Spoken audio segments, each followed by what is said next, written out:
नमस्कार दोस्तों, मैं डॉक्टर पुष्पेंद्र कुमार स्वागत करता हूँ आप सभी का अपने यूट्यूब चैनल पे। दोस्तों आशा करता हूँ सभी बहुत अच्छे से होंगे, एकदम बढ़िया हेल्थ के साथ अपनी लाइफ एंजॉय कर रहे होंगे। दोस्तों आज बात करेंगे हम लाइकेन प्लेनस डिजीज की। ये इम्यून सिस्टम के डिस्टरबेंस से पैदा हुई बीमारी है जो स्किन डिजीज पे वो आती है।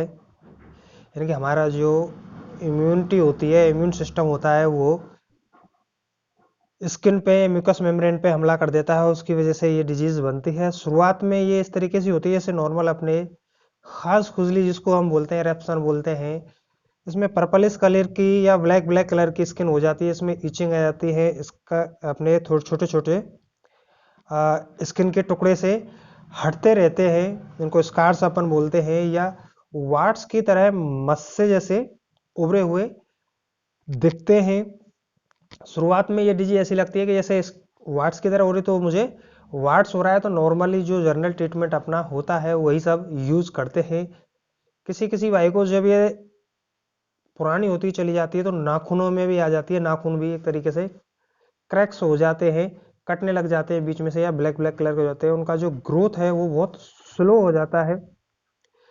तो ध्यान चला जाता है कि शायद हमें कहीं सोराइसिस तो नहीं हो गया, क्योंकि सोराइसिस और इनका लगभग मिलता जुलता सा ही है। जैसे सोराइसिस हुआ, एक्जिमा हुआ, या लाइकेन प्लेनस हुआ। लाइकेन प्लेनस है, इसके लिए आपको डर्मेलॉजिस्ट से मिलके ही ये फाइनल करना पड़ेगा टेस्ट कराने के बाद कि वाकई में लाइकेन प्लेनस है या नहीं है, क्योंकि ये डर्मेलॉजिस्ट ही फाइनल कर सकता है। अब देखने मात्र से ये चीज़ें नहीं होती फाइनल।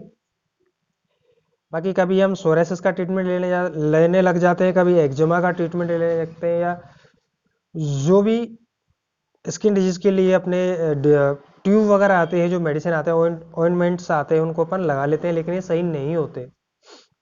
तो आज हम इसी डिजीज में जो होम्योपैथिक मेडिसिन काम आती हैं, जो मैंने पर्सनली दी हैं और आज भी मैं दे रहा हूँ, क्योंकि वो लोग भी बहुत सारा समय खराब करके के सब सालों हो गया, किसी किसी को 3-3 साल हो गए सर ट्रीटमेंट लेते हुए। हमने कुछ नहीं छोड़ा, ना एलोपैथी ना आयुर्वेदिक, किसी तरीके का कोई ट्रीटमेंट नहीं छोड़ा। आपके पास कुछ आता है तो आप हमें बताइए।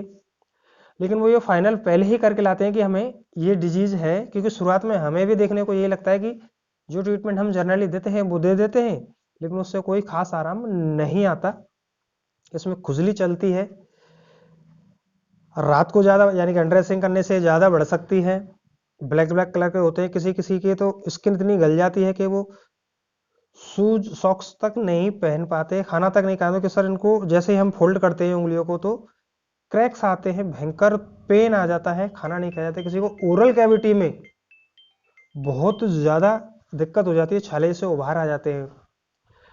तो उन्हीं सिम्टम्स पे और उनकी बातें कि सर कैसी डिजीज लग गई पीछे, कैसी बीमारी लग गई जो सही नहीं होने को आ रही, हम सही नहीं हो पा रहे, दुनिया भर का इलाज ले लिया, बेचैनी बनी रहती है उनके माइंड में कि हम सही होंगे या नहीं हो पाएंगे। कुछ वार्ड्स के सारे वार्ड्स तो लग नहीं रहे, कैसे मत से आगे। मतलब आज भी मेरे पास कम से कम 2-3 पेशेंट ऐसे चल रहे हैं, क्योंकि हमारे पास यानी होम्योपैथी में सबसे लास्ट में जाते हैं कि अब कहीं नहीं बचे, सिर्फ होम्योपैथ ही बचे हैं, इनसे और ले लेते हैं।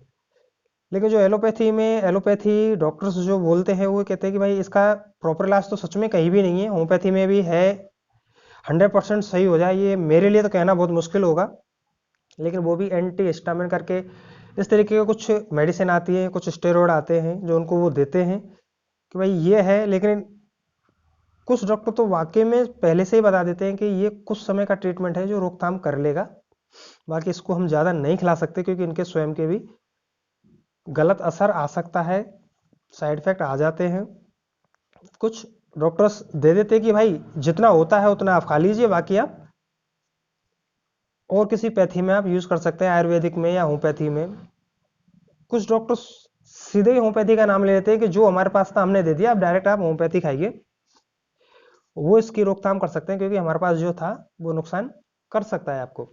तो जो दोस्तों मैंने मेडिसिन दी है वो यही सिम्टम्स थे कि ये बढ़ रहे हैं, खुजली आ रही है, मन में बड़ी बेचैनी बनी होती है कि सही होंगे या नहीं होंगे, या सर कैसी बीमारी लग गई, यहाँ से सही होती है यहाँ पे आ जाती है, सही होने का नाम ही नहीं ले रहे, कैसी बीमारी पीछे पड़ गई। तो दोस्तों जो मैंने मेडिसिन दी है वो पहली होम्योपैथिक मेडिसिन थी या मेडिसिन है अर्स एल्ब 30 पोटेंसी सुबह शाम, और उसी के साथ 8-10 मिनट के अंतर से कॉस्टिकम 30 सुबह शाम अपन को लेनी है।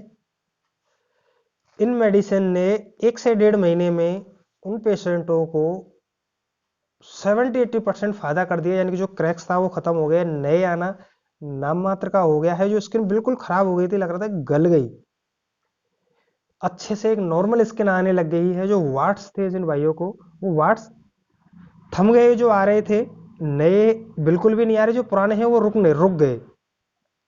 दोस्तों इस मेडिसिन को मैंने कुछ समय बाद ही, यानी कि 1 महीने बाद ही 200 पोटेंसी कर दिया सुबह शाम सिंगल टाइम। 30 पोटेंसी दोनों टाइम लेनी है, दोनों ही मेडिसिन 200 कर दीजिए। उसके बाद में आपको सिंगल टाइम ही लेनी है दोनों मेडिसिन। आज वो 80% से ज़्यादा सही हैं।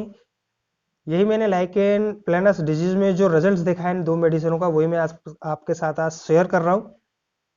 बाकी 100% ये सही हो जाएगी ये मैं भी नहीं कह सकता, क्योंकि अभी ट्रीटमेंट चल रहा है और मुश्किल से किसी को 1.5 महीना हुआ है तो किसी को 2 महीना ही ट्रीटमेंट देते हुए मुझे हुआ है।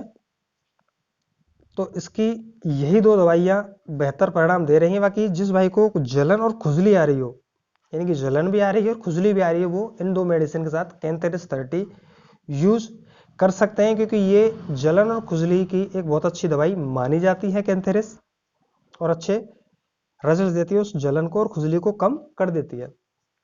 दोस्तों वीडियो अच्छी लगे, जानकारी अच्छी लगे तो लाइक शेयर सब्सक्राइब जरूर कीजिएगा। नमस्कार।